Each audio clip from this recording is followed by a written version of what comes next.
I definitely bought into that. And because of sort of like my tiger parenting tendencies, is just like, I want to know what the right answer is. And whatever that is, I'm going to do it 100%. And so believing that it was my responsibility to be a good wife and a mom, like I left my career, I became a full-time stay-at-home mom, I did all those things. And I think I think there can be beauty in that if it's something that we mindfully choose, right? Hmm. It's an option. But when it's like the only thing that is offered to us, or um, yeah, then it becomes very oppressive. And so as I got older and I was sort of feeling, maybe a midlife crisis or whatever, feeling lost, I realized that I needed to get back, like get connected with myself again, and not that identity as a mom or a wife or whatever, but who was I?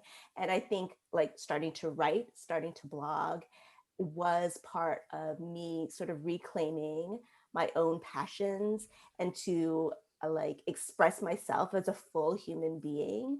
Whereas before it was just like, okay, I have these roles, I'm giving, giving, giving, giving. And part of Untigering is definitely like, we all get to be full human beings, like my children do, and I do as well. So there's definitely this idea of boundaries where, um, because I so respect my children, I also need to learn to respect myself. So it's not this like doormat, or we let our kids get away with everything. It's like, no, I have needs too. Like when I'm behaving in certain ways, it's because I have certain needs met too. And so being sensitive, like a lot of my untigering process is really about my relationship with myself, and doing that work with myself so that I can offer that to my kids, whether it's, accepting my emotions, which I didn't know how to do in the past, but taking the time to attune to myself, to make room for all my feelings. Um, and like boundaries, like I have a right to my own body and to my own choices, just as my kids do, right? So really coming to a place where I felt more, that sense of personal power for myself, and then being able to offer that to my children, but in,